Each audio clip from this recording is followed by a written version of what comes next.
Video delete కాకముందే ఈ video మీరు చూడడానికి ట్రై చేయండి. Of a Hindutva ideology. Somehow the Modi government has never bbeen able to share. Sri Ram Senior leader was arrested in Belgavi in Karnataka for allegedly poisoning drinking water at a government school so as to malign a Muslim headmaster and get him transferred.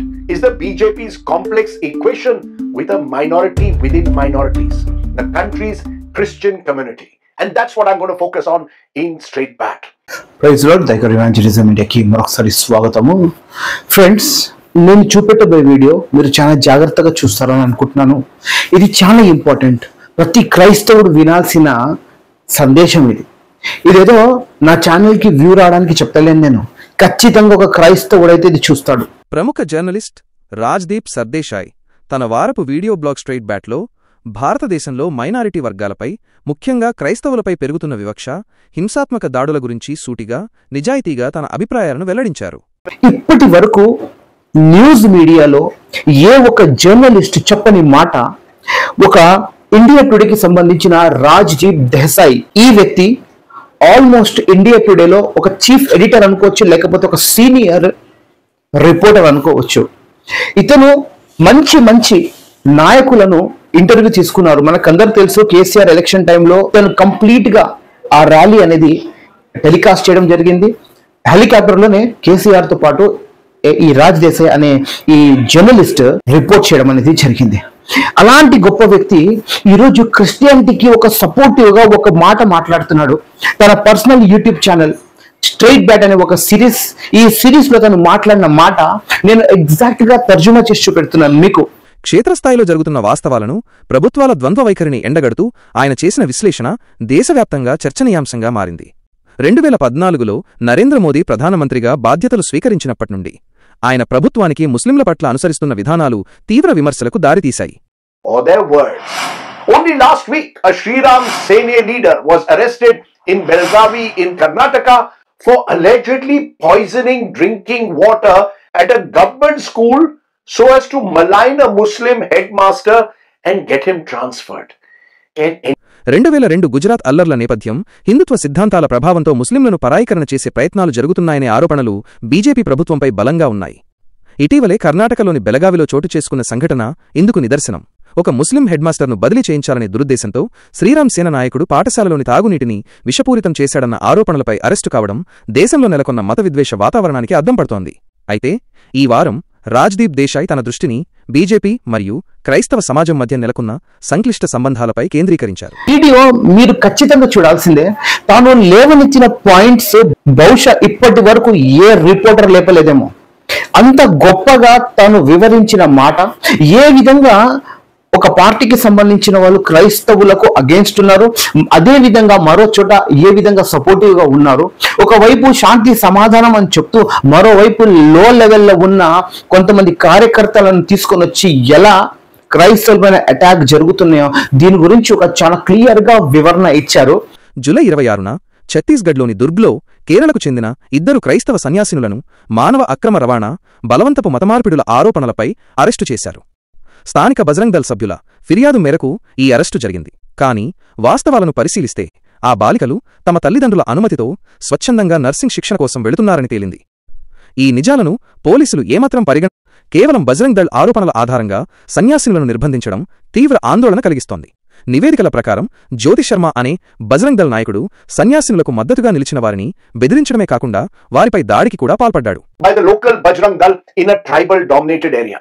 The girls who are allegedly being trafficked have gone on record saying they had gone voluntarily with the nuns because they wish to be trained as professional nurses. The parents of the girls have also gone on record to say that they had given their daughters permission to go in search of better job opportunities. And yet, disregarding all this, the local police chose to turn a blind eye. నేను తెలుగులో అనువాదం చేశాను, copyright వస్తుంది కాబట్టి నేను ఒక పాత video mute లో పెట్టాను లెఫ్ట్ సైడ్ లో. సో దయచేసి దాన్ని చూసి మీరు మాత్రం తప్పుగా అర్థం చేసుకోకండి.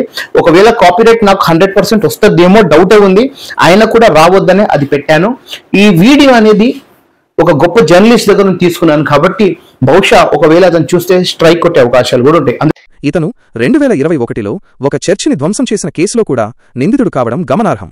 మరింత దిగ్భ్రాంతికరమైన విషయమేమిటంటే ఛత్తీస్గఢ్ ముఖ్యమంత్రి విష్ణుదేవ్ సాయ్ ఈ ఘటనలో బజరంగ్ దళ్ చర్యలను పోలీసుల వైఖరిని సమర్థించడం. ఈ సందర్భంగా రాజ్దీప్ ఛత్తీస్గఢ్లోని నారాయణపూర్లో తను గిరిజనులను కలిసిన అనుభవాన్ని గుర్తు చేసుకున్నారు. Alarmingly, instead of coming out in support of the nuns, the Chhattisgarh Chief Minister Vishnu Dev Sai has defended the police and the Bajrang Dal. Truth be told, none of this should come as a surprise. I was in Chhattisgarh during the 2023 state assembly elections there, when I met a group of tribals in a small village in the Narayanpur area. They told me how they were living in fear from right-wing Hindutva groups who had socially ostracized them and would not even give them permission to bury their dead unless they reconverted to Hinduism. Video delete కాకముందే ఈ video మీరు చూడడానికి try చేయండి. హిందుత్వవాదుల నుంచి ప్రాణభయంతో బతుకుతున్నామని, సామాజిక బహిష్కరణకు గురవుతున్నామని, హిందూ మతంలోకి మారకపోతే చనిపోయిన వారిని ఖననం చేయడానికి కూడా అనుమతించడం లేదని అక్కడి గిరిజనులు వాపోయారని ఆయన తెలిపారు. సంఘ్ పరివార్ ఆధ్వర్యంలో నడుస్తున్న ఘర్ వాపసీ ఇంటికి తిరిగి రాక కార్యక్రమం గిరిజన క్రైస్తవులను బలవంతంగా హిందూ మతంలోకి తిరిగి మార్చే ప్రయత్నమేనని ఆయన ఆరోపించారు. As is the right to convert to a religion of one's choice. Let's not forget Dr. Baba Sahib Ambedkar and his supporters and their much publicized conversion to Neo-Buddhism. But we now live in a new India, where an individual's constitution rights are often undermined by weaponizing stringent anti-conversion laws in BJP-ruled states. Effectively, the right to convert to Christianity is seen to be forced and criminal, but reconversion to Hinduism is seen as voluntary and a blessing. భారత రాజ్యాంగం ప్రసాదించిన మత స్వాతంత్ర్య హక్కును BJP పాలిత రాష్ట్రాలలో ప్రవేశపెట్టిన కఠినమైన మతమార్పిడి వ్యతిరేక చట్టాలు కాలరాస్తున్నాయని ఆయన విమర్శించారు. ఈ చట్టాల ప్రకారం క్రైస్తవ మతంలోకి మారడం ఒక నేరంగా పరిగణించబడుతుంటే హిందూ మతంలోకి తిరిగి మారడాన్ని స్వచ్ఛందమైనదిగా చూడటంలోని ద్వంద్వ ప్రమాణాలను ఆయన ప్రశ్నించారు. This is what state patronage to groups like Bajrang Dal and BHP has done on the ground. These groups can now move around with impunity, create an atmosphere of fear and hostility towards minorities, and thereby push for Ghar Wapsi with active support from the men in khaki. Ironically, the nuns were granted bail only after the intervention of the Home Ministry at the center. ఈ సన్యాసినుల arrest ఘటన కేరళలో తీవ్ర దుమారం రేపింది. రాష్ట్ర వ్యాప్తంగా నిరసనలు వెల్లువెత్తాయి. కేరళకు చెందిన పార్లమెంట్ సభ్యులు కేంద్ర హోంమంత్రి అమిత్ షాను కలిసి ఒత్తిడి తెచ్చిన తర్వాతే సన్యాసినులకు బెయిల్ లభించింది. That's right. It is only after a cross-section of Kerala MPs met Home Minister Amit Shah that the Chhattisgarh police got the message and the nuns were given bail. Not because Amit Shah has suddenly developed any special love for the nuns or for the Christian community, but because రాబోయే ఎన్నికల దృష్ట్యా BJP కేరళలోని క్రైస్తవ సమాజాన్ని ప్రసన్నం చేసుకునేందుకు ప్రయత్నిస్తోందని, కానీ క్షేత్రస్థాయిలో ఆ పార్టీ అనుబంధ సంస్థల చర్యలు దీనికి విరుద్ధంగా ఉన్నాయని Rajdeep ఎత్తిచూపారు. love for the nuns or for the Christian community, but because the arrest of the nuns has become a major flashpoint across communities in Kerala where there were many protests. Kerala, a state with a large Christian population, and importantly, a state which goes to the polls next year. The BJP is keen to woo the Christian community in Kerala and create a broader Hindu-Christian compact in a state where it is desperate to get a foothold. Goa, Meghalaya, Nagaland వంటి క్రైస్తవ జనాభా అధికంగా ఉన్న రాష్ట్రాలలో BJP అధికారంలో ఉన్నందున క్రైస్తవులను బహిరంగంగా లక్ష్యంగా చేసుకోవడం రాజకీయంగా నష్టం కలిగిస్తుందనే వాస్తవాన్ని ఆయన గుర్తు చేశారు. ప్రధానమంత్రి నరేంద్ర మోదీ క్రిస్మస్ వేడుకలకు హాజరై యేసుక్రీస్తు శాంతి సందేశాల గురించి మాట్లాడినప్పటికీ ఆ సందేశం క్షేత్రస్థాయిలోని కార్యకర్తలకు చేరడం లేదని రాజ్దీప్ విమర్శించారు. Rajiv Chandrasekhar.